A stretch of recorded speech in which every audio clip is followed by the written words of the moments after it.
రెండవది చెప్పాలి, క్రొత్త నిబంధన, నూతన నిబంధన అంటాం. నూతన నిబంధనలో సువార్తలున్నాయి, పత్రికలున్నాయి, గ్రంథము ఉన్నది. ఈ నూతన నిబంధన పరిశుద్ధాత్మ దేవుడు ఇంచుమించు బైబిల్ పండితులు చెబుతున్నటువంటి ప్రకారము 80 భక్తులు ఈ నూతన నిబంధనను వ్రాసారు అని చెప్పి జ్ఞాపకం చేస్తూ ఉంటారు. ఒక్కొక్క పుస్తకము ఒక్కొక్క భక్తుడు వ్రాసాడు అని చెప్పి జ్ఞాపకం చేస్తూ ఉంటారు. మెట్టుకు ఏదేమైనప్పటికీ అపోస్తలుల కార్యముల గ్రంథములో నుండి కొన్ని విషయాలు మనం నేర్చుకుందాం. ఈ అపోస్తలుల కార్యముల గ్రంథము 2 భాగాలు. మొదటి భాగం అపోస్తలుడైనటువంటి పేతురుని గురించి జ్ఞాపకం చేస్తుంది. రెండో భాగం అపోస్తలుడైన పౌలుని గురించి జ్ఞాపకం చేస్తుంది. మొదటి 12 అధ్యాయాలు అపోస్తలుడి యొక్క పేతురుని గూర్చినటువంటి వృత్తాంతము, చరిత్ర, సేవ మనకి కనబడుతుంది. రెండో భాగంలో 13వ అధ్యాయం నుండి పౌలును గూర్చి ఈ భాగం మనం చదువుతూ ఉంటాం. ఇప్పుడు నేను మీకు జ్ఞాపకం చేయాలి అనుకున్నటువంటి లేఖన భాగము 17వ అధ్యాయములో నుండి కొన్ని లేఖనాలు మనం ధ్యానం చేద్దాం. అందరం కూడా జాగ్రత్తగా, ఫ్రీగా, మంచి మనసుతో దేవుని యొక్క మాటలు వినడానికి మనం ప్రయత్నం చేద్దాం. నేను ఒక మాట మీకు జ్ఞాపకం చేస్తాను. ఎంతసేపు విన్నాము అనేది మనకు ముఖ్యం కాదు. వింటున్నారా? ఎంతసేపు విన్నాము అనేది మనకు ముఖ్యం కాదు. ఏమి విన్నాము అనేది ముఖ్యం. ఏమి దాచుకున్నాము అనేది ముఖ్యం. సంవత్సరం అంతా చదివిన తర్వాత సంవత్సరాంతపు పరీక్షలో మన యొక్క స్థాయి తెలియచేస్తుంది, మనమేమి నేర్చుకున్నాము. కాబట్టి నేటి ధ్యానములో నేను కొన్ని విషయాలు జ్ఞాపకం చేయబోతూ ఉన్నాను. ప్రతి వారము కూడా ఏదో ఒక అంశాన్ని పరిశుద్ధాత్మ దేవుడు మనకిస్తూ ఉన్నాడు. ప్రతి వారము కూడా ఒక అంశము ద్వారా దేవుడు మాట్లాడుతూ ఉన్నాడు. ఈ వారం కూడా మరొక అంశాన్ని తీసుకొని మీ ముందుకు వచ్చాను. అది ఏ అంశము అని అంటే సంఘము. ఏటమ్మా? సంఘము. సంఘం అంటే ఏంటి? నిర్వచనం. సంఘము అనగా 4 గోడలతో కట్టబడింది మాత్రం కాదు. సంఘము అనగా యేసు రక్తములో కడగబడి, బాప్తీసం పొంది, మారు మనసు పొంది, పరిశుద్ధ బలలో చేతులుంచి, కన్నీటి ప్రార్థనతో కలిసిన గుంపుతో చేరిన సమూహము సంఘం. దేవునికి స్తోత్ర. అంటే పరిశుద్ధులతో కూడినది సంఘం, విశ్వాసులతో కూడినది సంఘం. ఆ ఒక సంఘాన్ని గురించి నేను జ్ఞాపకం చేయాలి అని కోరుకుంటూ ఉన్నా. సంఘం ఎలా ఉండాలి? అపోస్తలుల కార్యములో నుండి 17వ అధ్యాయములో నుండి కొన్ని విషయాలు నేను జ్ఞాపకం చేస్తాను. అప్పటికే ఇప్పటిలాగా సంఘాలు, అప్పుడు కూడా చాలా సంఘాలు ఉన్నాయి, చాలా ప్రాంతాలలో సంఘాలు ఉన్నాయి. ఇప్పుడైతే సంఘాలకి కొన్ని పేర్లు మనం పెట్టుకుంటూ ఉన్నాం. కానీ అప్పట్లో ఊరును బట్టి, ఊరిలో ఉన్న ఆ ప్రాంతమును బట్టి సంఘానికి పేరిచ్చి, ఆ ఊరిలో ఉన్నటువంటి సంఘాన్ని బట్టి పాలగుమి సంఘము, ఎఫెసు పట్టణంలో ఉన్న సంఘము అని ఉత్తరాలు వ్రాస్తూ ఉండేవారు. పరిశుద్ధాత్మ దేవుడు కూడా అలాగే తెలియచేశాడు. ఆనాటి దినాలలో ఉన్నటువంటి ఎన్నో సంఘాలు ఉండగా దేవుడు ఒక సంఘాన్ని ప్రశంసిస్తూ ఉన్నాడు, ఒక సంఘాన్ని అభినందిస్తూ ఉన్నాడు. సంఘాన్ని అభినందించడం అని అంటే ఏదో 4 గోడలను అభినందించడం కాదు. నిన్ను అభినందిస్తూ ఉన్నాడు, నిన్ను ప్రశంసిస్తూ ఉన్నాడు. అంతే కదా? సంఘాన్ని అభినందించడం అంటే 4 గోడలను అభినందించడం కాదు, సంఘములో ఉన్నటువంటి ఈ పరికరాలను అభినందించడం కాదు, మందిరములో కూర్చున్న నిన్ను అభినందించటమే. ఆమేన్. కాబట్టి అలాంటి పరిస్థితి ఒక సంఘానికి దేవుడు ఇచ్చాడు. ఆ సంఘమును గురించి కొద్దిసేపు నేను మీతో మాట్లాడడానికి ఇష్టపడుతూ ఉన్నాను. అసలు సంఘం ఎలా ఉండాలి, ఎలా ఉంటే ఆయనకి ఇష్టం, ఇక్కడ మనం చదవబోతున్నటువంటి సంఘం ఎలా ఉన్నారు, కొన్ని విషయాలు మనం జ్ఞాపకం చేసుకుందాం. రండి, 17వ అధ్యాయము 10వ వచనము 11వ వచనము ధ్యానం చేద్దాం. వెంటనే సహోదరులు రాత్రివేళ పౌలును శీలను బెరయకు పంపిరి. వారు వచ్చి యూదుల సమాజ మందిరములో ప్రవేశించిరి. వీరు దెసలోనికలో ఉన్నవారి కంటే గనులయుండిరి గనుక ఆసక్తితో వాక్యమును అంగీకరించి పౌలును శీలయును చెప్పిన సంగతులు అలాగున్నవో లేవో అని ప్రతిదినమును లేఖనములు పరిశోధించుచు వచ్చిరి. చదవబడిన పరిశుద్ధ వాక్యమును కృపగలిగిన దేవుడు మన కొరకు దీవించునుగాక. ఆమేన్. గట్టిగా చెప్పండి. చదవబడినటువంటి లేఖనములో అపోస్తులుడైనటువంటి పౌలు ప్రస్తావన దేవుడు మనకి జ్ఞాపకం చేస్తూ ఉన్నాడు. ఇప్పుడు 10వ వచనంలో మనం చదివాము. ఏం జరుగుతుందని అంటే వెంటనే అంటే అక్కడ ఏదో జరిగింది కాబట్టి వెంటనే కళ్ళు తిరిగి పడిపోయాం. వెంటనే ఏదో చెయ్యాలి కాబట్టి ప్రియులారా, చెయ్యడానికి సంఘములో ఉన్నటువంటి వారు, ఇంటి దగ్గర ఉన్నటువంటి వారు ఏర్పాటు చేస్తూ ఉంటారు. వెంటనే అంటే ఇక్కడ ఏం జరిగింది? సహోదరులు రాత్రి వేళ పౌలును శీలను బెరయకు పంపిరి. అంత రాత్రిగాడ పౌలును సైలస్ను ప్రియులరా ఇలాగూ వేరే పట్టణానికి పంపించవలసినటువంటి అవసరత ఏమొచ్చింది? అసలు ఇప్పుడు పౌలు శీల ఎక్కడున్నారు, పౌలు సైలస్లు ఎక్కడున్నారు అని కనుక ఆలోచన చేస్తే 17వ అధ్యాయం మొదటికి వెళ్తే వాళ్ళు ఎక్కడున్నారు అంటే వారు అంపిపోలి అప్లోనియా పట్టణముల మీదుగా వెళ్ళి దెసలోనికకు వచ్చిరి. అక్కడ యూదుల సమాజ మందిరం ఒకటి ఉండెను. చాలు. అక్కడ ఇంకా కొన్ని విషయాలు మనం చదివితే పౌలు సైలస్లు దెసలోనిక అనే పట్టణానికి వచ్చారు. ఎక్కడికి వచ్చారమ్మా? దెసలోనిక అనే పట్టణానికి వచ్చారు. అక్కడ ఒక సంఘం ఉంది. ఆ సంఘానికి 3వ వచనంలో చదువుతున్నాము, అక్కడ సమాజ మందిరం ఒకటి ఉంది. అప్పుడు పౌలు శీల ఆ సమాజ మందిరంలోనికి వెళ్ళి బోధిస్తూ ఉన్నారు. బోధిస్తూ ఉంటే వెంటనే అక్కడ ఉన్నటువంటి కొందరు యూదులు తిరుగుబాటు చేశారు. తిరుగుబాటు చేసి పౌలును శీలను కూడా చంపడానికి ప్రయత్నం చేశారు. ఎప్పుడైతే చంపడానికి ప్రయత్నం చేశారో ఇప్పుడు 10వ వచనానికి మనం వస్తే అంటే మధ్యని చాలా ప్రియులారా చరిత్ర కనబడుతూ ఉంది. ఇప్పుడు ఎప్పుడైతే ఇలాగూ ప్రయత్నాలు జరుగుతూ ఉన్నాయో దెస్సలోనికలో ఉన్నటువంటి కొందరు పరిశుద్ధులు సైలస్ను పౌలును పట్టుకొని వెంటనే బెరయకు పంపించారు. దేవునికి స్తోత్ర. నేను ఆశ్చర్యపోతూ ఉన్నాను. విషయం ఏంటంటే అక్కడ కొన్ని రోజులు ఉన్నారు. కొన్ని రోజులు ఉండి ఇంచుమించు 3 రోజులు అని చెప్పి కొంతమంది బైబిల్ పండితులు జ్ఞాపకం చేస్తూ ఉన్నారు.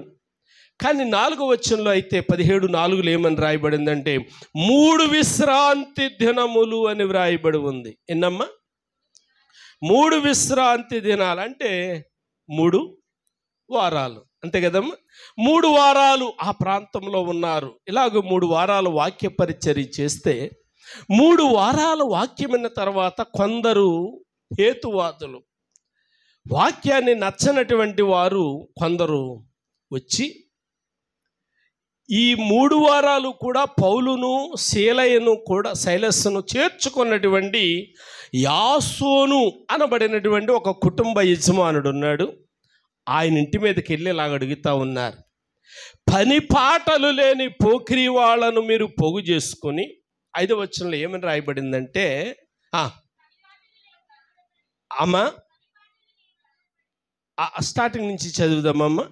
అయితే యూదులు మత్సరపడి పని పాటలు లేక తిరుగు కొందరు దుష్టులను వెంటబెట్టుకొని. వినండి ప్రియులారా, ఎవరన్నా ఏమంటున్నారు? అపోస్తులైనటువంటి పౌలును శీలను ఏమంటున్నారంటే పని పాటలు లేనటువంటి వారు అని అంటా ఉన్నారు. అంటే వీళ్ళేమో దేవుని యొక్క వాక్యాన్ని చెప్పాలి, సంఘాన్ని బలపరచాలి, బిడ్డల్ని పాపాన్ని నుండి శాపాన్ని నుండి విడిపించాలి అని పౌలు ఆక్రందన. నిజానికి చెప్పాలంటే నాకులాగా సంఘం మీద బ్రతికినోడు కూడా కాదు పౌలు. పౌలు ఎలా బ్రతికాడు అని అంటే, రాత్రి వేళ పరిచర్య చేస్తూ పగటి వేళ డేరాలు కుట్టుకుంటూ డేరాల మీద వచ్చిన డబ్బులతో బ్రతికాడు. అంటే సంఘం మీద పోషించబడాలి అనే ఉద్దేశంతో బ్రతికిన వాడు కాదు. మరి ఇప్పుడు పనిపాట లేనుడు అనొచ్చా? వినండి బిడ్డలారా, పని కలిగి తాను బ్రతకడానికి ఒక ఉపాధిని చేసుకుంటూ సంఘం యొక్క క్షేమము కోసం పాటుపడిన వాడు అపోస్తులుడైనటువంటి పౌలు, సైలస్లు. వీరు పరిచర్య చేస్తూ ఉంటే అక్కడ ఉన్నటువంటి తెస్సలోనికలో ఉన్నటువంటి సంఘం తిరుగుబాటు చేసి మత్సరపడి వారి మీద దాడి చేసింది. దాడి చేస్తే చాలా విషయాలు ఉన్నాయి. 10వ వచనానికి వచ్చేస్తే, అక్కడ తెస్సలోనికలో కూడా కొందరు తిరుగుబాటు చేస్తే కొందరు వాక్యాన్ని అంగీకరించిన వాళ్ళు ఉన్నారు. వాక్యాన్ని అంగీకరించినటువంటి వారి గబగబా పౌలును సైలస్ను తీసుకొని బెరయకు పంపించేశారు.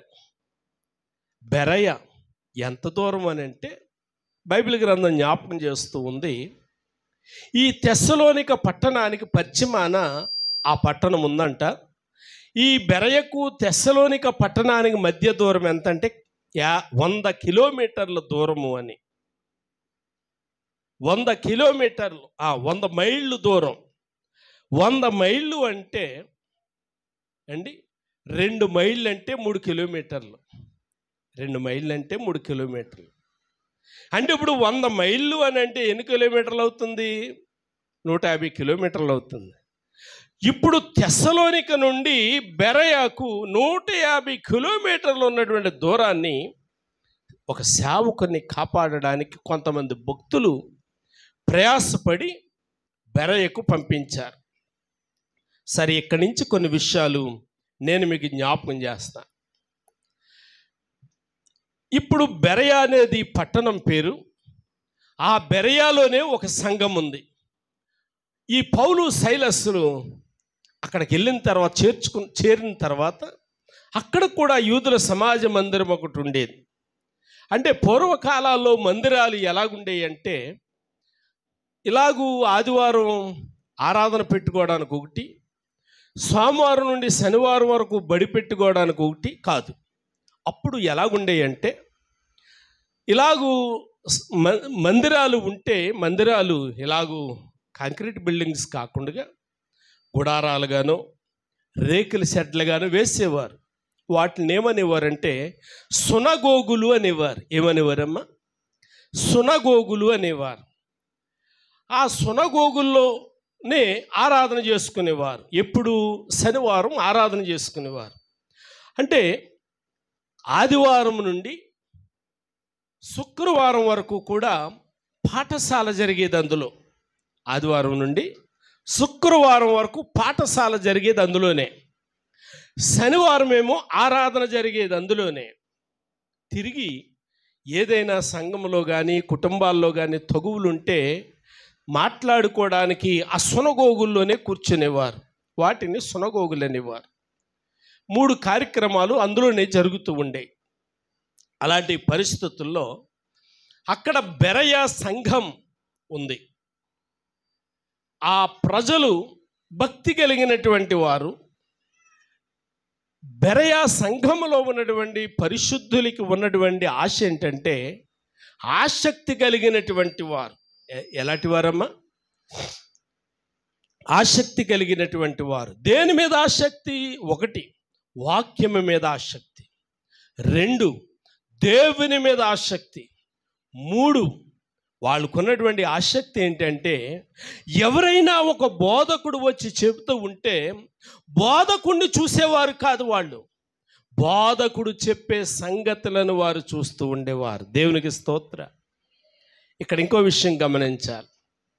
ఏదైనా ఒక బోధకుడు వచ్చి మాట్లాడుతూ ఉంటే ఆ బోధకుడు చెప్పిన విషయాలు సత్యమైనవో కావో అని చెప్పి పరిశీలన చేస్తూ ఉండేవారు. దేవునికి స్తోత్రం కలిగిన గాక.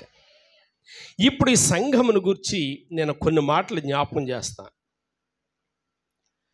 కొన్ని మాటలు జ్ఞాపకం చేయడానికి ముందు ఒక మాట జ్ఞాపకం చేస్తాను. 11వ వచనంలో ఇలా వ్రాయబడి ఉంది, వీరు తెస్సలోనికలో ఉన్న వారి కంటే ఘనులయుండిరి. అబ్బా, ఎంత అద్భుతమైనటువంటి మాట అంటే ఈ మాట నన్ను ఆలోచింపచేసింది.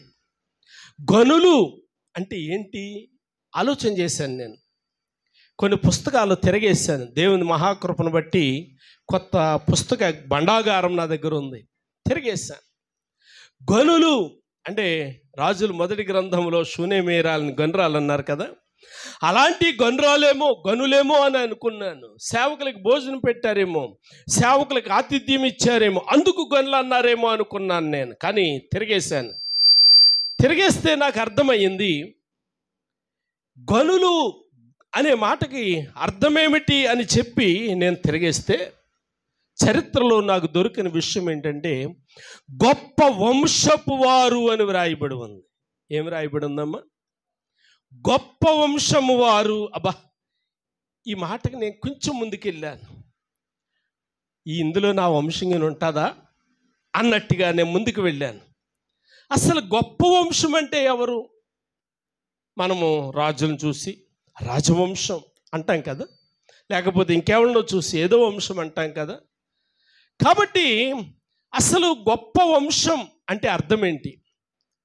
గొప్ప వంశం అనే పదం ఎవరికి ఇచ్చారు అని ఆలోచన చేస్తే ఇది గ్రీకు భాషలో నుండి దిగుమతి అయినటువంటి పదం, తర్జుమా చేయబడినటువంటి పదం. కాబట్టి గొప్ప వంశానికి ఇచ్చినటువంటి బిరుదు ఏంటంటే, ఈ గొప్ప వంశం అంటే అర్థం ఏంటంటే, ఈ గొప్ప వంశం అని ఎవరినన్నారు అని అంటే, 1, శ్రేష్టమైన గుణము కలిగినటువంటి వారిని గొప్ప వంశం అన్నారు. ఏ గుణమమ్మ? శ్రేష్టమైన గుణం. 2వ మాట శ్రేష్టమైన బుద్ధి. 2వ మాట ఏంటమ్మా? శ్రేష్టమైన బుద్ధి. ఈ 2 అర్హతలు కలిగిన వారిని ఏమన్నారంటే గనులు అన్నారండి. గొప్ప వంశము వారు అన్నారు. అంటే శ్రేష్టమైన గుణం అంటే ఏంటి, శ్రేష్టమైన బుద్ధి అంటే ఏంటి అని ఆలోచన చేశాను మరలా.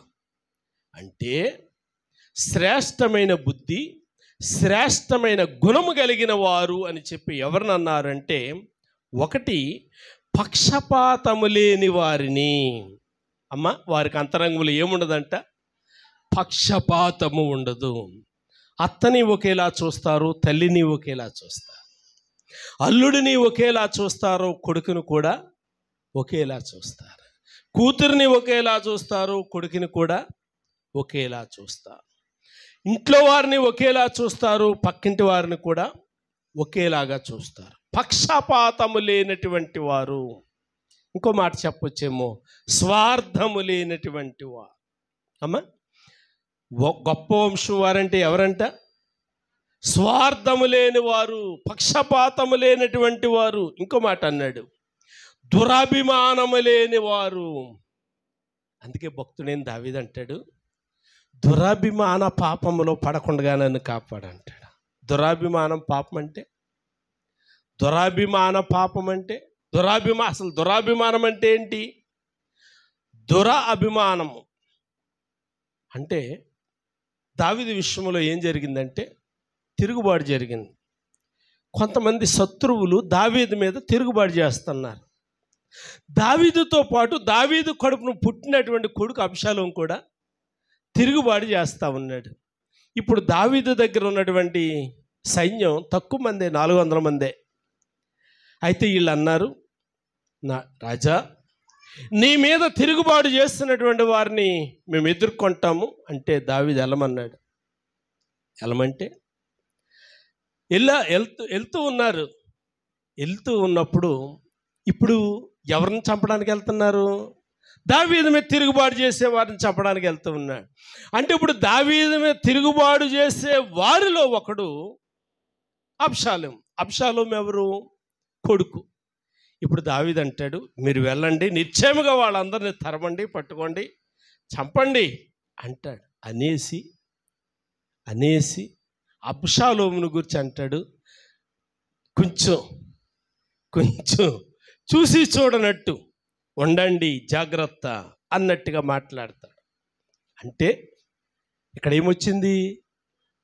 దురాభిమానము. అందుకే ప్రార్థన చేస్తాడు, నాయనా దురాభిమానంలో పడకుండా నన్ను కాపాడు. కాబట్టి గొప్ప వంశము వారు ఎవరు అని అంటే దురాభిమానం లేనటువంటి వారు. అంటే సంఘమంతటిని, లేకపోతే కుటుంబం అంతటిని. ఒక కుటుంబానికి దేవుడు నిన్ను తల్లిగా ఉంచాడు. ఒక కుటుంబానికి కోడలుగా వెళ్ళావు, నువ్వే ఆ ఇంటికి పెద్ద కోడలు, నువ్వే ఆ ఇంటికి దిక్కు. ఆ ఇంటికి నిన్ను ఒక అత్తగా ఉంచాడు, ఆ ఇంటికి నువ్వే దిక్కు. అయితే అత్తగా ఉన్నటువంటి నీవు, తల్లిగా ఉన్నటువంటి నీవు, కోడలుగా ఉన్నటువంటి నీవు ఏ మనసుతో పరిపాలన చేస్తూ ఉన్నావు? ఒక అత్తగా నీ కూతురును చూసినట్టే కొడుకుని కోడల్ని చూస్తూ ఉన్నావా? ఒక కోడలిగా తల్లిని చూసినట్టే అత్తను చూస్తూ ఉన్నామా? ఒక కొడుకుగా ప్రియులారా స్వార్థము లేని పరిపాలన ఇంట్లో చేస్తూ ఉన్నామా? అందుకే పరిశుద్ధాత్మ దేవుడు అన్నాడు, గొప్ప వంశంలో చేరిన వారు ఎవరంటే పక్షపాతం లేనివారు, దురాభిమానం లేనివారు, అందరినీ కూడా సమదృష్టితో చూసేవారు, సత్యము పట్ల ఆసక్తి ఉన్నవారు. ఇప్పుడు ఈ బెరయా సంఘస్థులు ఎలాంటి వారు అని అంటే, అపోస్తలుడైన పౌలు సైలసులు బెరయాకు వెళ్ళి వాక్యం చెప్తా ఉంటే వాక్యాన్ని ఆకర్షితులవుతూ ఉన్నారు. వాక్యానికి సత్యం ఇల్లు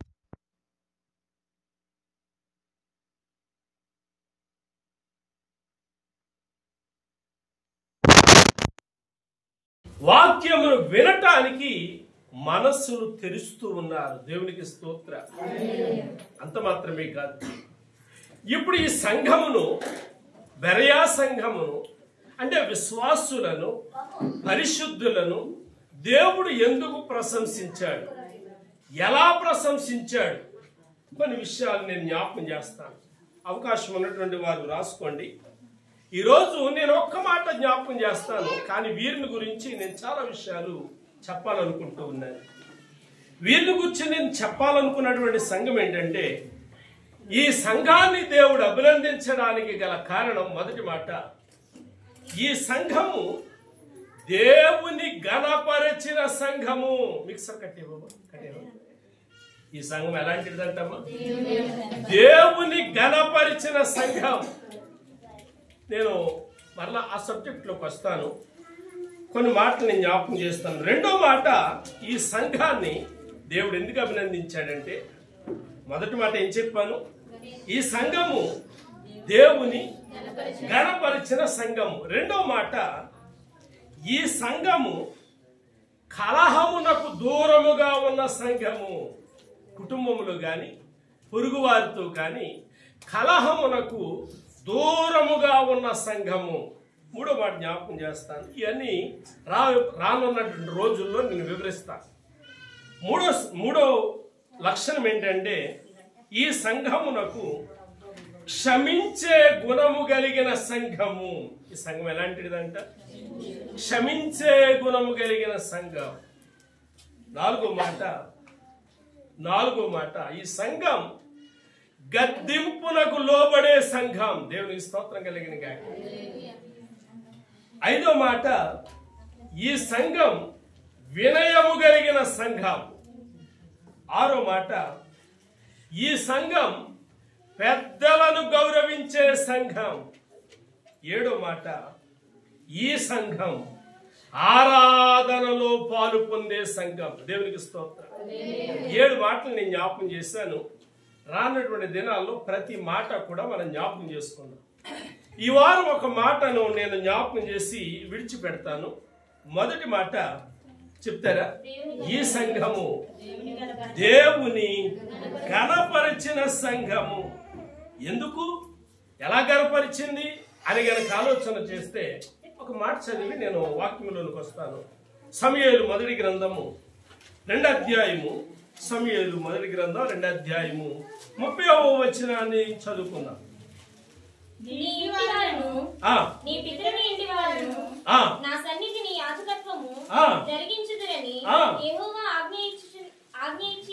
యెహోవా ఆజ్ఞ ఇచ్చి ఉన్నాను. ఇప్పుడు అది నా మనస్సునకు కేవలము ప్రతికూలమాయనని ఇశ్రాయేలీయుల దేవుడైన యెహోవా సెలవిచ్చుచున్నాడు. ఏనండి, కావున యెహోవా వాక్కు ఏదనగా, నన్ను గణపరచిన వానిని నేను గణపరచుదును. దేవునికి స్తోత్ర. మొదటి లక్షణం, ఈ సంఘానికి ఉన్నటువంటి మొదటి లక్షణం ఏంటంటే, ఈ సంఘం దేవుని గణపరిచిన సంఘం. ఎలాంటి సంఘం అమ్మా? దేవుని గణపరిచిన సంఘం. దేవుని గణపరచడం అంటే ఏంటి? దేవుని గణపరచడం అంటే ఏంటి? ప్రియులారా, అపోస్తుల కార్యాలకు వద్దాం. మరలా 17వ అధ్యాయంలో మనం చదువుతూ ఉన్నప్పుడు ఏమని రాయబడింది అని అంటే 11వ వచనంలో, వారు ఆసక్తితో వాక్యమును అంగీకరించి పౌలును సీలయును చెప్పిన సంగతులు అలాగున్నవో లేవో. వినండి ప్రియులారా, వాక్యమును ప్రేమించిన సంఘం. వాక్యమే ఆ యోహాను సువార్తలో 1వ అధ్యాయంలో 1, 2, 3 వచనాల్లో వ్రాయబడి ఉంది, వాక్యమే దేవుడు, దేవుడే వాక్యము, ఆ వాక్యమే శరీరధారి అయి మన మధ్య నివసించుచున్నది. కాబట్టి ప్రియులారా, ఇప్పుడు పరిశుద్ధాత్మ దేవుడు జ్ఞాపకం చేస్తూ ఉన్నాడు, బెరయా సంఘము నా వాక్యమును ఘనపరిచిన సంఘము, వాక్యమును గౌరవించిన సంఘము. అలాగున్నవో లేవో. ఒకటి, వాక్యం చెబుతూ ఉంటే వాళ్ళు ఏం చేస్తున్నారంట? ఆసక్తితో వింటా ఉన్నారు. విన్న వాక్యాన్ని అంగీకరిస్తా ఉన్నారు. తిరుగుబాటు చేసే మనసు లేదు, ఎటగారం చేసే మనసు లేదు. వాళ్ళు ఏం చేస్తా ఉన్నారు అని అంటే, ఒకటి ప్రియులారా, మనం చదువుతున్నాము, వాక్యం వింటూ ఉన్నారు. 2, అంగీకరిస్తూ ఉన్నారు. 3వది ప్రియులారా, పరిశీలన చేస్తా ఉన్నారు. ఏదో పౌలు చెప్పాడని కాదు, బోధకుడు చెప్పాడని కాదు, అవి సత్యమైనప్పుడు ఆ వాక్యాన్ని అంగీకరించడానికి, ఆ వాక్యాన్ని వినటానికి వారు సిద్ధపడుతూ ఉన్నారు. కాబట్టి బెరయా సంఘమును గురించి పరిశుద్ధాత్మ దేవుడు అన్నాడు, ఈ బెరయా సంఘము ఎలాంటిది అని గనక ఆలోచన చేస్తే, దేవుణ్ణి ఘనపరచిన సంఘము. అందుకే ఆయన అంటాడు కదా, నన్ను గణపరచు వారిని నేను గణపరిచేది. బెరయా సంఘము వాక్యమును గణపరిచింది. మరి మనము ఎవరిని గణపరుస్తున్నాం? మనం మనుషులను గణపరుస్తూ ఉంటాం, మనుషులను పొగుడుతూ ఉంటాం, మనుషుల్ని ప్రియులారా ఏదేదో చేస్తూ ఉంటాం. కానీ బెరయా సంఘస్థులు ప్రియులారా ఎవరిని పొగుడుతూ ఉన్నారు? వాక్యాన్ని పొగుడుతూ ఉన్నారు, వాక్యాన్ని ప్రశంసిస్తూ ఉన్నారు. అంత మాత్రమే కాదు, వారు పరిశీలన చేస్తూ ఉన్నారు. అలా ఉన్నవోలేవో, చెప్పారని వింటాం కాదు కదమ్మా, అలా ఉన్నవో లేవో ప్రియులారా, వారు పరిశీలన చేస్తా ఉన్నారు. లేవియాకాండములో 26వ అధ్యాయము 3వ వచనాన్ని చదివితే, లేవియాకాండం 26వ అధ్యాయము 3వ వచనములో ఇలా వ్రాయబడి ఉంది, ఆ చూడండి, పరిశుద్ధాత్మ దేవుడు అన్నాడు, నీవు నా వాక్యమును, కట్టడంటే వాక్యం, వాక్యం అంటే మాట. కాబట్టి ఆయన వాక్యమే మనకి ప్రియులారా, ఆయన మాట మనకు వాక్యముగా ఆయన అనుగ్రహించాడు. ఆయన వాక్కు మనకు వాక్యముగా అనుగ్రహించాడు. కాబట్టి ఆ వాక్కు మనకేం సెలవిస్తుంది? మరోసారి చదువమ్మా. మీరు నా కట్టడలను బట్టి నడుచుకొని నా ఆజ్ఞలను ఆచరించి వాటిని అనుసరించి ప్రవర్తించిన యెడల. చూడండి, అంటే మీరు నా వాక్యాన్ని గణపరిస్తే, మీరు నా వాక్యాన్ని గౌరవిస్తే, మీకు వర్షాకాలంలో మీకు వర్షం ఇచ్చేదను, మీ భూమి పంటలనిచ్చును, మీ పొలముల చెట్లు ఫలించును. మీ చూడండి ప్రియులారా, ఇంకా అలా చదువుకుంటూ వెళ్తే ప్రియులారా, దేవుడిచ్చే ఆశీర్వాదం, దేవుడిచ్చే కృప మనం చూస్తున్నాం. 12వ వచనం వరకు కూడా మనం అలా చదువుకుంటూ వెళ్ళినట్లయితే అనేకమైన 13వ వచనం వరకు కూడా అనేకమైన ఆశీర్వాదాలు అండర్లైన్ చేసుకుని మీరు చదువుకోండి బిడ్డలారా. ఆయన ఘనపరిచినప్పుడు ఆయన దీవించే దేవుడు, ఆయన ఘనపరిచినప్పుడు ఆయన ఆశీర్వదించే దేవుడు. అంటే బెరయా సంఘం ఎలాంటిది అని అంటే, వాక్యమును ఘనపరిచిన సంఘము, వాక్యమును నేర్చుకున్న సంఘం. దేవునికి స్తోత్రం కలిగిన గాక. నేను చాలా సంతోషిస్తూ ఉంటాను. పాలగుమి ప్రశాంత ప్రార్థనా మందిరములో ఉన్నటువంటి చిన్న మంది అయినప్పటికీ ప్రియులారా, చాలా మంది వాక్యాన్ని నేర్చుకోవటానికి ఇష్టపడుతూ ఉన్నారు, నేర్చుకుంటూ ఉన్నారు, ధ్యానం చేస్తూ ఉన్నారు. ఒక్కొక్కరికి షార్ట్ మెసేజ్ వచ్చినప్పుడు నాకు తెలుసు ఆ వారం అంతా కూడా వాళ్ళు ఎంత ధ్యానం చేస్తా ఉన్నారు, ఎంత బట్టి పడతా ఉన్నారు. ఆ షార్ట్ మెసేజ్ని బట్టి అయినా వాళ్ళు ధ్యానం చేస్తా ఉన్నారు. చాలా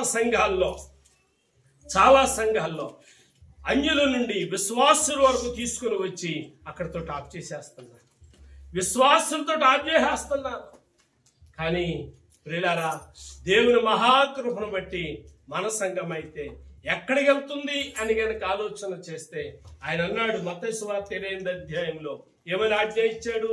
మీరు సర్వలోకమునకు వెళ్ళి సర్వ సృష్టికి సువార్తను ప్రకటించి, అక్కడ మీరు సువార్తను చెప్పి వారిని విశ్వాసంలోనికి నడిపించి, విశ్వాసంలో బలపరచబడిన తర్వాత వారికి బాప్తిస్మం ఇచ్చి, బాప్తిస్మం ఇచ్చిన తర్వాత సంఘములో చేర్చిన తర్వాత నా శరీరాన్ని నా రక్తాన్ని వారికి పంచి వారిని నాకు శిష్యులుగా చేయండి అన్నారు.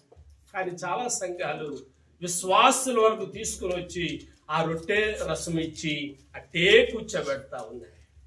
కానీ దేవుని యొక్క మహాకృప పాల్గొని ప్రశాంత ప్రార్థనా మందిరంలో అనేకులు శిష్యులు కాబడుతూ ఉన్నారు. అంటే వాక్యాన్ని ధ్యానం చేస్తూ ఉన్నారు, వాక్యాన్ని పరిశీలన చేస్తూ ఉన్నారు. బెరయా సంఘం ఎలాంటిది అని అంటే, వాక్యాన్ని పరిశీలించిన సంఘము, వాక్యాన్ని పరిశోధించిన సంఘము. ఇంకా ఒక అద్భుతమైన మాట బోధకుడు చెప్తా ఉంటే, చెప్పమ్మ మాట, అలాగున్నవోలేవో. అబ్బా, అలాగున్నవోలేవో. నోటికొచ్చిన మాట చెప్పేస్తున్నారా వీళ్ళు? నోటికొచ్చిన మాట చెప్పేస్తా ఉన్నారా? కొంతమంది ప్రియులారా, సేవకులు నేటి దినాల్లో కూడా ఉన్నారు. వాక్యము పాడ వంతైతే బయట ఉన్నంత 3 వంతులు చెప్పి కాలాన్ని సమయాన్ని వృధా చేసేస్తా ఉంది. కానీ బెరయా సంఘస్థులు గమనిస్తున్నారట, అసలు ఈ వాక్యములో ఉందా వీళ్ళు చెప్పింది, వాక్యానికి సరిపోతుందా వీళ్ళు చెప్పింది అని వాళ్ళు గమనిస్తూ ఉన్నారట. కాబట్టి లేవియాకాండం 26వ అధ్యాయంలో మనం చదువుతున్నాం, ఆయన వాక్యాన్ని గౌరవించినప్పుడు ప్రియులారా, ఆయన వాక్యాన్ని ప్రియులారా మనము గౌరవించినప్పుడు, ఆయన వాక్యాన్ని ప్రేమించినప్పుడు ప్రియులారా, ఆయన ఇచ్చే ఆశీర్వాదం అది కుటుంబం మీద ఉంటుంది, పొలములో ఉంటుంది, పంటల మీద ఉంటుంది, ప్రియులారా వ్యాపారంలో ఉంటుంది అని చెప్పి జ్ఞాపకం చేస్తున్నాడు. అందుకే ద్వితీయోపదేశ కాండంలో 28వ అధ్యాయంలో అంటాడు, మొదటి వచనంలో, మీరు మీ దేవుడైన యెహోవా మాటను శ్రద్ధగా వినిన యెడల. ఎలా వినాలమ్మా? శ్రద్ధగా. బెరయా సంఘస్థులు ఎలా వింటున్నారు? శ్రద్ధగా వింటా ఉన్నారు. బెరయా సంఘస్థులు దేవుని యొక్క వాక్యం పట్ల వారికి ఉన్నటువంటి శ్రద్ధ ఎంత అంటే, వాక్యము పట్ల వారికి ఉన్నటువంటి మమకారం ఎంత అంటే ఏదో వెళ్ళామా లేదా, కూర్చున్నామా లేదా, వచ్చామా లేదా కాదు. వాళ్ళు ఎందుకు వెళ్తున్నారంటే వాక్యాన్ని వినడానికి వెళ్తున్నారు, వాక్యాన్ని ధ్యానం చేయడానికి వెళ్తున్నారు, వాక్యాన్ని ప్రేమించిన వారు కాబట్టి. ప్రియులారా, వారు మందిరంలోనికి వెళ్ళిన తర్వాత వాక్యాన్ని గమనిస్తూ ఉన్నారు. అందుకే దేవుడు అన్నాడు, నా మాట జాగ్రత్తగా వినిన ఎడల. కదండి, జాగ్రత్తగా వినిన ఎడల. యెషయా గ్రంథానికి వస్తే మొదటి అధ్యాయములో, యెషయా గ్రంథం మొదటి అధ్యాయము 19వ వచనం ఇలా రాయబడి ఉంది, మీరు సమ్మతించి నా మాట వినిన ఎడల మీరు భూమి యొక్క మంచి పదార్థములను. అబ్బా, ఎంత అద్భుతమైన మాటలు కదా. అంటే బెరయా సంఘస్థులు దీవెనకు కారణం ఏంటంటే దేవుని వాక్యమును గౌరవించిన సంఘం. బోధకును చూసిన సంఘం కాదు, బోధకుడు ఎలా ఉన్నాడు అని చూసిన సంఘం కాదు. బోధకుడు చెప్పినటువంటి విషయాలు అలా ఉన్నవో లేవో అని చెప్పి పరిశీలించిన సంఘం. దేవునికి స్తోత్రం. బోధకుడు చెప్పినటువంటి విషయాలు అలా ఉన్నవో లేవో అని చెప్పి పరిశీలించిన సంఘము. కాబట్టి ప్రియులారా, కృప కలిగిన దేవుడు జ్ఞాపకం చేస్తున్నాడు, నన్ను గనపరచు వారిని, నన్ను గౌరవించే వారిని నేను గౌరవిస్తాను. అందుకే కదా 91వ కీర్తనలో 17వ వచనంలో రాయబడి ఉంది, అతడు నన్ను ప్రేమించుచున్నాడు గనుక, వారు నన్ను ప్రేమించుచున్నారు గనుక నేను వారిని ప్రేమించుచున్నాను. కింద మాట, వారు నా నామమును ఎరిగిన వారు గనుక నేను వారిని. అంటే వాక్యమును ఎరిగినటువంటి వారిని ఆయన గణపరిచే దేవుడు. దేవునికి స్తోత్రం. వినండి బిడ్డలారా, మరి మనము ఏ జాబితాలో ఉన్నాం? బెరయా సంఘంతో ఒకసారి మనం పోల్చుకుందాం. మందిరానికి వచ్చి ప్రియులారా ఎంత వాక్యము విన్నాము. అసలు మందిరానికి వచ్చిన తర్వాత అసలు ఏం జరిగింది ఎంతవరకు, అసలు ఎవరు పాట పాడారు, అసలు వాక్యాన్ని ఆ లేఖన భాగాలు ఎవరు చదివారు గుర్తుందా మనకి? ఏం చదివారు గుర్తుందా మనకి? సాక్ష్యం ఎవరు చెప్పారు, ఏం చెప్పారు గుర్తుందా మనకి? చెప్పారు, ఎవరు చెప్పారు? ఇద్దరు ముగ్గురు చెప్పారు. ఏం చెప్పారు? ఏదో చెప్పారు. కాదు ప్రియమైనటువంటి దేవుని బిడ్డలారా,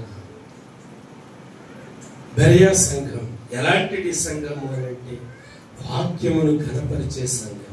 మందిరంలోనికి వెళ్ళారు అని అంటే వారి మనసంతా వాక్యం మీదే, మందిరంలోనికి వచ్చారు అని అంటే వారి ఆశంతా వాక్యము మీదే, వాక్యము మీదే. కాబట్టి పరిశుద్ధాత్మ దేవుడు అంటూ ఉన్నాడు, బెరయా సంఘము దేవుని ఘనపరిచిన సంఘము కాబట్టి దేవుడు వారిని ఘనపరిచాడు అని చెప్పి జ్ఞాపకం చేస్తున్నాడు. ఈ మధ్యాహ్న కాల సమయంలో నేను జ్ఞాపకం చేస్తున్నాను, పాల్గొమి ప్రశాంత ప్రార్థన మందిరములో ఉన్నటువంటి మనం ఎవరిని గణపరుస్తున్నాం? మనుషుల్ని పొగడానిక, మనుషుల్ని గణపరచడానిక, దేవుని యొక్క వాక్యమును గణపరచడానికి? అంటే మనము వాక్యాన్ని గణపరచడానికే వస్తూ ఉన్నాం, దేవుణ్ణి గణపరచడానికే వస్తూ ఉన్నాం. కానీ వచ్చిన తర్వాతే మైండ్ మారిపోతుంది.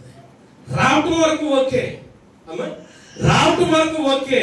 వచ్చిన తర్వాత భవ్య పోయిన వారు నువ్వు కాకినాడ కదా, ఎక్కడెక్కడికి వెళ్ళారు, ఎక్కడెక్కడ తిరిగి వచ్చారు, ఇంటికి వెళ్ళి అడగరు, ఇంటికి వెళ్ళి అడగరు. ఇంటికి వెళ్ళి అడిగితే వాళ్ళ టైం పోతుంది కదా. మేరీ మందిరంలోనే అడుగుతారు.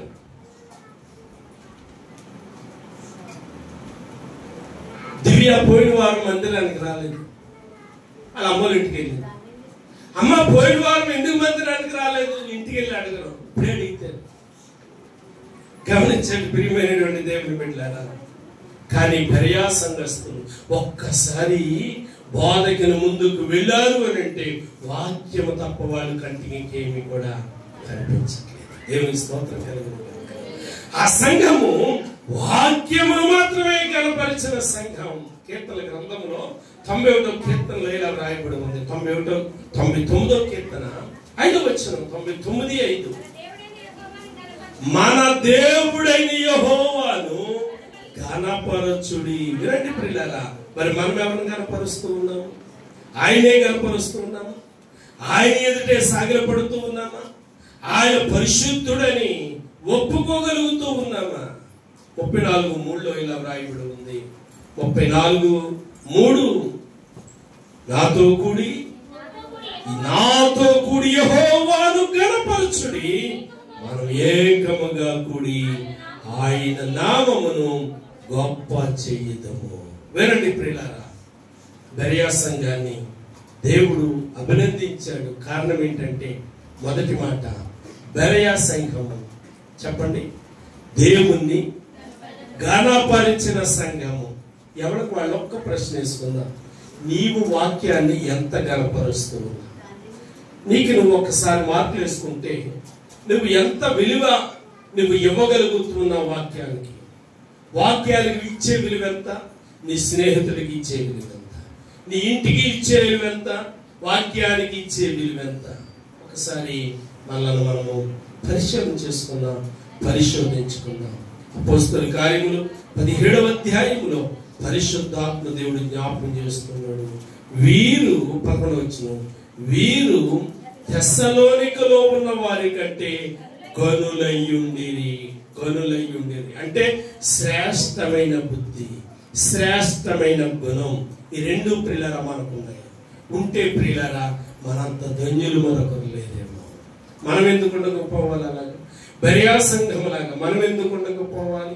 స్వార్థము లేని వారిగా, స్వార్థము లేని వారిగా, ప్రియులారా పక్షపాతము లేని వారిగా ఉండడానికి, సంఘమంతటిని సమదృష్టితో చూచే మనస్సు కలిగి ఉండడానికి, మెట్టుకు వాక్యమును ప్రేమించే మనసు ఉండాలి. బెరియా సంఘస్థులో ఉన్న మనసు ఏంటంటే, ఆ వాక్యము అలాగున్నదో లేదో అని చెప్పి, ఆ మాట చదవండి, 11వ వచనంలో 3 లైన్, అలాగున్నవో లేవో అని ప్రతి దినమును లేఖనములు పరిశోధించుచూ వచ్చే. ఒక్క మాట చెప్పి నేను ముగిస్తాను. ప్రతి ఆదివారం పాస్టర్ గారు ప్రతి ఆదివారం షార్ట్ మెసేజ్ చెప్తున్నటువంటి బిడ్డల యొక్క వర్తమానాలు మీరు విని, అసలు ఈ షార్ట్ మెసేజ్ చెప్పినటువంటి ఈ వాక్యము ఇలాగుందా, అసలు ఈ వారం పాస్టర్ గారు చెప్పిన వాక్యం బైబిల్లో ఇలాగుందా, ఎంతమంది పరిశీలన చేస్తారు? అసలు ఎంతమంది దాని మీద మనసు పెట్టి ఆలోచన చేస్తా ఉన్నారు? అసలు ఎంతమంది అసలు ఆ వాక్యాన్ని ధ్యానం చేస్తూ ఉన్నారు? అసలు ఒక్క మాటలో చెప్పాలంటే అసలు జ్ఞాపకం చేసుకుంటూ ఉన్నారు? తల ఉంచండి, కళ్ళు మూయండి, ఒకసారి ప్రియులారా వాక్య ధ్యానాన్ని మన మనసులోనికి తెచ్చుకుందాం. వాక్య ధ్యానాన్ని మన మనసులోనికి తెచ్చుకుందాం. ఎంత వాక్యానికి మనం ఇచ్చే స్థాయి ఎంత? వాక్యాన్ని మనం ప్రేమించే పర్సెంటేజ్ ఎంత? పరిశుద్ధాత్మ దేవుడు జ్ఞాపకం చేస్తూ ఉన్నాడు. బెరయాలో ఉన్న సంఘ బిడ్డలు పరిశోధన చేస్తా ఉన్నారంట, పరిశీలిస్తూ ఉన్నారంట. అలా ఉన్నవో లేవని చెప్పి ప్రతి దినము కూడా చదువుతూ ఉన్నారంట. ప్రతి దినం నీ లేఖన భాగం ఏంటి? ప్రతి దినం నీ ఇంట్లో 12 పేజీలు 16 పేజీలు ఉన్న న్యూస్ పేపర్ అరగంటలో చదివేస్తావు. కానీ చిన్న పుస్తకమైనటువంటి బైబిల్లో ఒక్క పేజీ చదవగలుగుతూ ఉన్నావా? ఒక్క పేజీ పరిశీలన చేయగలుగుతూ ఉన్నావా? ఒక్కసారి మనల్ని మనం ఆలోచన చేసుకుందాం. ఒకసారి మనల్ని మనం పరిశీలించుకుందాం. కృపగలిగిన దేవుడు బెరయా సంఘాన్ని ఎందుకో జ్ఞాపకం చేశాడు. ఆ బెరయా సంఘము దేవుని ఘనపరిచిన సంఘం. ఆయన అంటున్నాడు, వారు నన్ను ఘనపరిచిన వారు కాబట్టి నేను ఘనపరుస్తాను, వారు నన్ను ప్రేమించారు కాబట్టి నేను వారిని ప్రేమిస్తాను. మరి ఆయన నిన్ను ప్రేమించాలండి, నిన్ను తప్పించాలండి, నిన్ను ప్రేమించాలండి, నిన్ను ఘనపరచాలంటే, నేను విడిపించాలంటే మరి నువ్వు ఆయన వాక్యాన్ని గౌరవించుద్దా? ఆయన వాక్యాన్ని ఘనపరచవద్దా? 147వ కీర్తనలో వ్రాయబడి ఉంది, గుండె చెదరిన వారిని బాగు చేయువాడు ఆయనే. మరి నిన్ను బాగు చేయాలి అంటే, నిన్ను స్వస్థపరచాలంటే నీవు ఆయన దానవు కావాలి. ఆయన వాక్యాన్ని ప్రేమించే వారిలో ఉండాలి, ఆయన వాక్యాన్ని గణపరిచే వారిలో ఉండాలి, ఆయన లేఖనాలు చదివే వారిలోనూ ఉండాలి. మరి చదువుతూ ఉన్నావా? ఆదివారం బైబిల్ గ్రంథాన్ని దులుపుకుని వస్తున్నాము. ఆదివారం గ్రంథం ఎక్కడుందా నెతిక్కుని వస్తున్నామేమో. ఆదివారం బైబిల్ గ్రంథం కనపట్టలేదు, మేరీ ఎక్కడ పెట్టావో అని అడుగుతున్నామేమో. కాదు ప్రియ దేవుని బిడ్డలారా, వాక్యం ప్రియులారా నీ కొనసాగంలో ఉండాలి. ప్రతి దినము నీ ఆశ వాక్యమును గూర్చి నిన్ను భక్షిస్తూ ఉండాలి, వాక్యాన్ని నువ్వు తినేస్తూ ఉండాలి, వాక్యంతో మాట్లాడుతూ ఉండాలి, వాక్యం నీతో మాట్లాడాలి. అప్పుడే కృప కలిగిన దేవుని యొక్క ప్రసన్నత, కృప, అభిషేకం నీతో ఉంటుంది. ఈ మధ్యాహ్న కాల సమయంలో పరిశుద్ధాత్మ దేవుడు జ్ఞాపకం చేస్తున్నాడు. బెరయ సంఘము వాక్యమును ప్రేమించిన సంఘం, బెరయ సంఘము వాక్యము కొరకు హృదయములు తెరచిన సంఘం, బెరయ సంఘం వాక్యమును పరిశీలించే సంఘం. పాస్టర్ గారు, నాకు అస్సలు ప్రొద్దుట్లు వేశారంటే టైం ఉండలేదండి, వాక్యం చదువుదాం అనుకుంటున్నాను, టైం అనుకుంటున్నావా? ఈ దేవుని బిడ్డలారా, ప్రమాదంలో ఉన్నట్టే. సమయం సర్దుబాటు చేసుకో. సమయం ఉండగానే చక్కబెట్టుకోమన్నట్టు నీ దగ్గర దేవుడు సమయం ఉండగానే సమయాన్ని సద్వినియోగం చేసుకుందాము. దేనికోసం ఎంత సమయం తీయాలో, కొన్ని విషయాల్లో సమయం తీయకపోయినా పర్వాలేదు, కానీ నీ కుటుంబ క్షేమం కోసం సమయం తీయకపోతే, వాక్య ధ్యానం కోసం సమయం తీయకపోతే, అది ఒకవేళ నీకు ప్రమాదం కావచ్చేమో, అది ఒకవేళ నీకు శాపం కావచ్చేమో, అది నీకు ఒకవేళ బలహీనతకు కారణం కావచ్చేమో. ఈ మధ్యాహ్న కాల సమయం వ్యాధి బాధలు నీ దరి చేరకుండా ఉండాలంటే, పొలములు పశువాదులు బాగుండాలి అనంటే, ప్రియులారా, దేవుని యొక్క వాక్యం జ్ఞాపకం చేస్తుంది. నీ దేవుడిని యెహోవా కట్టడలను నీవు అనుసరించి ఆయన మాట వింటే వర్షాకాలంలో వర్షం ఇస్తాడట. ప్రియులారా, పంటలు పండేటట్టు చేస్తాడట. పంట చేని కోతకు వచ్చేటట్టు చేస్తాడు, కోత కోసింది ఇంటికి వచ్చేటట్టు చేస్తాడు. మళ్ళా కొత్తది వచ్చే వరకు కూడా పాత ధాన్యంతో దేవుడు నిన్ను పోషిస్తాడు. అలాను మనం పోషించబడాలి అంటే మనము వాక్యమును ప్రేమించే గుంపులో ఉండాలి, వాక్యమును ప్రేమించే గుంపులో ఉండాలి, వాక్యమును చదివే గుంపులో ఉండాలి. అపోస్తల కార్యములు 2వ అధ్యాయం 42 నుండి మనం చదువుతూ ఉన్నప్పుడు అపోస్తలుల సహవాసం ప్రతి దినము కూడా కూడుకుంటున్నారు, పాటలు పాడుకుంటున్నారు, వాక్యం చెప్పుకుంటూ ఉన్నారు, వాక్యాన్ని చదువుతూ ఉన్నారు, ఆరాధన చేస్తూ ఉన్నారు, ప్రభు బలను జ్ఞాపకం చేసుకుంటూ ఉన్నారు. ఒక్కసారి ఆ బెరయ సంఘస్థులాగా, అపోస్తలుల సహవాసం లాగా మనం ఎందుకు ఉండకపోవాలి? ప్రతి దినము మధ్యాహ్నం కాలే ఆ ఇంటికాడ ఈ ఇంటికాడ కూర్చొని 3వ ఇంటి గురించి చెప్పుకొని గొడవలు పెట్టుకునే కంటే యేసయ్య పాదాల దగ్గర కూర్చొని నీ బిడ్డలు బాగుండాలి, నీ భార్య బాగుండాలి, నీ భర్త బాగుండాలి, నీ తల్లిదండ్రులు బాగుండాలి, నీ పొలాలు బాగుండాలి, నీ పశువులు బాగుండాలి, నీ మేకల మందులు బాగుండాలి. ఎందుకు ఏడవకూడదు? ఎందుకు గోజాడకూడదు? ఎందుకు దేవుని యొక్క సన్నిధిలో విజ్ఞాపన చేయకూడదు? ప్రార్థన చేద్దాం. పరిశుద్ధుడైన మా తండ్రి, గరుడమైన మా ప్రభువానికి స్తోత్రాలయ్యా. ఈ మధ్యాహ్న కాల సమయంలో మీరు మాతో మాట్లాడినందుకు నీకు వందనాలు. ఎత్తబడిన వాక్యం నీ బిడ్డల యొక్క హృదయాలలో ఫలింపచేయ యేసునాథుని పేరట అడుగుచున్నాను తండ్రి, ఆమేన్.